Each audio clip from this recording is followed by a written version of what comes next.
morning, my fellow Tottenham fans, and welcome back to the Irish Hotspur with your boy, Big Dave. Hopefully, you're all awake, alert, and ready to go because it is game day, and I'm absolutely pumped, as you can see. But I am here to bring your predicted lineup as Tottenham welcome Nottingham Forest down to N17.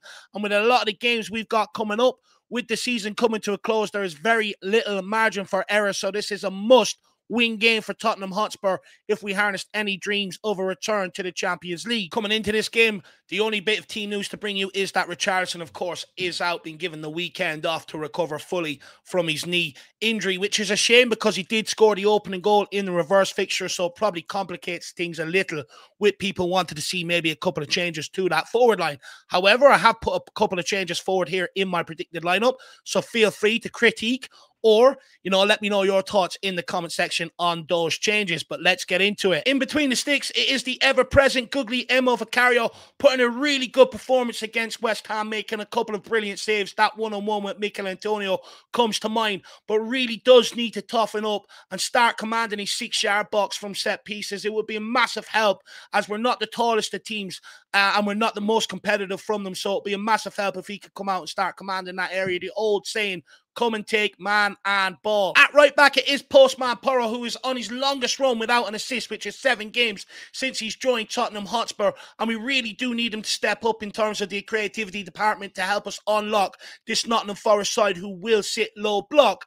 Also, I hope Pedro Porro has been practicing set pieces during the week, because if the amount of fouls that Yates gave away in the reverse fixtures anything to go by, it could become very, very critical here to be able to take all 3 points. And lastly, he will probably come up against Hudson-Odoi. Not too worried about that battle whatsoever. Porro should be able to stop him and take him out of the game altogether. At right-sided centre-back, it is the Argentinian assassin, Cristian Romero, who, if he does start today, will be his longest run in the team since that red card at Chelsea. Now, he will be coming up and tasked with stopping Chris Wood. He'll be the one tasked with that physical battle. And Chris Wood is on fire with 3 goals in his last 3 games. So Romero has a big job on his hands here to deal with him. And that leaves Mickey van der Ven then to do all the mopping up in behind that back line. Most notably, Elanga, who'll probably be coming up down that right-hand side for Nottingham Forest.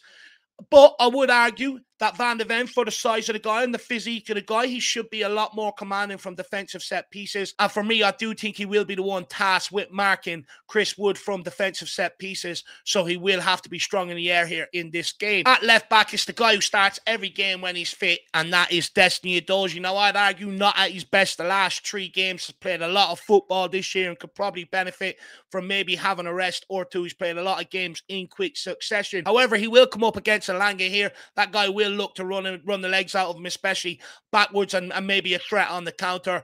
But Destiny Udogie should have no problem dealing with him. He's got the pace to match him and also the physicality, so should neutralise that threat on the day. Going forward, the only thing I would say about Udogie is I do find at times he has the opportunity to shoot and maybe neglects that, maybe not so confident in himself. What I will say is, son, pull the trigger. You never know. At CDM, we will stick with Yves Bissouma. Ange Postecoglou did call his performance against West Ham outstanding, so I do think he'll retain his place here. One thing I would say with Bissouma is he did get a red card in the reverse fixture, taking his frustration out on Yates, who got away with a lot of tackles in that game. It is going to be combative. It is going to be competitive in there. So Bissouma, do not let the frustrations get the best of you and let your football do the talking here. Now, moving on to the right side of the midfield tree, and Bentancur was absolutely sensational midweek against West Ham.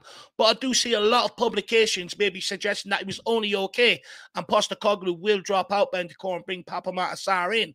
Now, I don't necessarily agree with that, but you do know what they say, the old expression, no smoke without fire. But for me, on this game, I would bring Papa Matasar back in. It is going to be combative in there. You will have to earn the right to play. And Papa Matasar does turn over ball more than anyone else. Now, of course, you do maybe lose the composure and the ball ability that Bentancur has. But for me, I would bring Papa Matasar in here for one job and one job only, and that is to man-mark Morgan Gibbs-White out of the game. If you can take Morgan Gibbs-White out of the game, it eliminates the threat of Callum Hudson-Odoi, Elanga, and Chris Wood, who all feed off him. I also think Papa Matasar gets disrespected with his ability on the ball, and I hear that argument being made all the time between him and Bentancur. Of course, Bentancur is very graceful and elegant on the ball, no denying that. But Papa Matasar is a lot better on the ball than what people give him credit for. He pops up in the box box for the goal. He's capable of a switch of plays, capable of travelling with the ball. But also, if you go back and look at some of the goals this year, it's often been him that's fed that ball between the fullback and the centre-back, laying it on for others to cross. We get the adulation with the assist, but really it's Papa Matasari sort of made them goals and stuff like that. So put respect on his name in that regard. Moving on to the number 10 role, and the guy tasked with bringing creativity to this Tottenham side. And I do think Postecoglou will stick with James Maddison here, who is yet to rekindle that form that he showed earlier on in the season since his return from injury. I'd also maybe suggest that maybe Postecoglou is starting to become a bit frustrated with James Maddison, hauling him off early in the last 2 games as well. With Maddison maybe not looking the most happiest, could there potentially be a bit of trouble on the horizon there? Let me know in the comment section below. However, he is the only guy in here that I do trust. I don't want to see Lo Celso in there. For me, Postecoglou has no plans with him between now and the end of the season. That's why he'll probably stick with James Maddison through these struggles.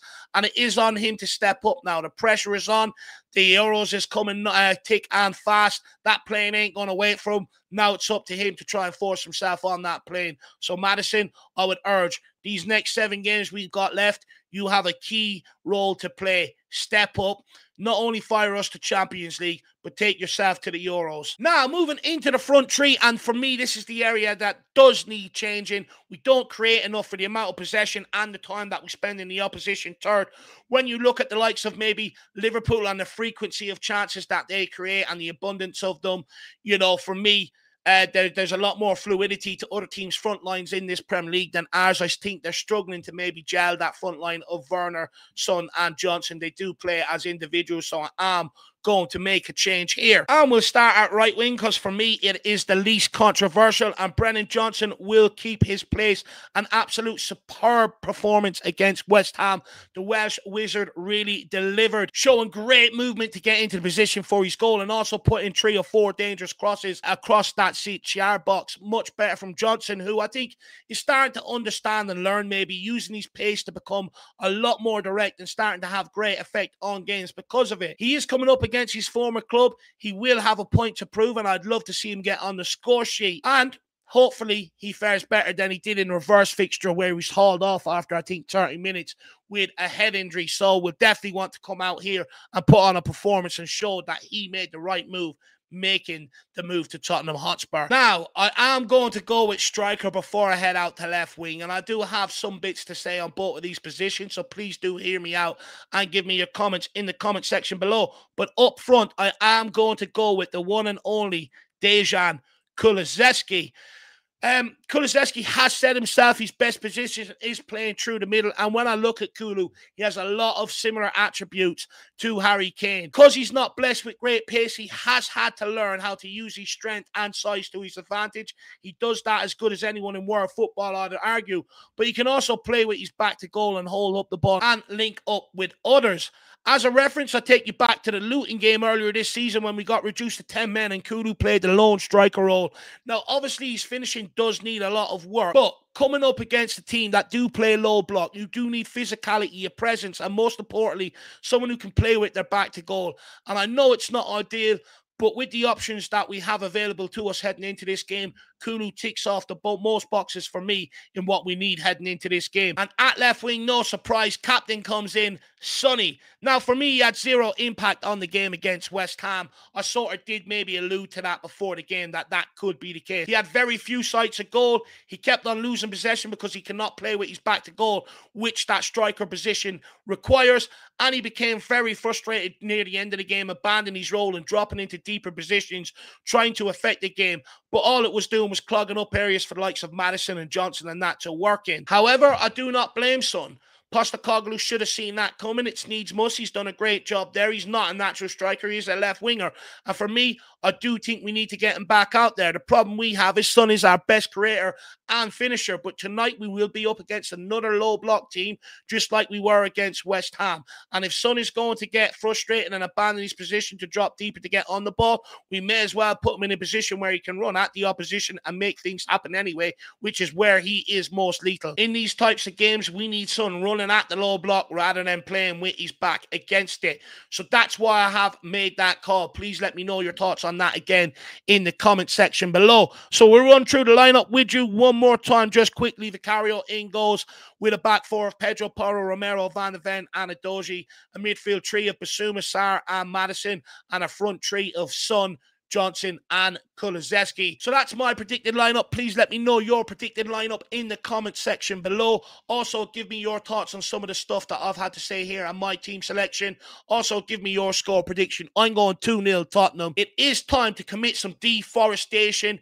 Get on them dungarees. Get them welly boots out. We're all lumberjacks today. Come on, you Spurs. In the mighty hands we trust. We never stop.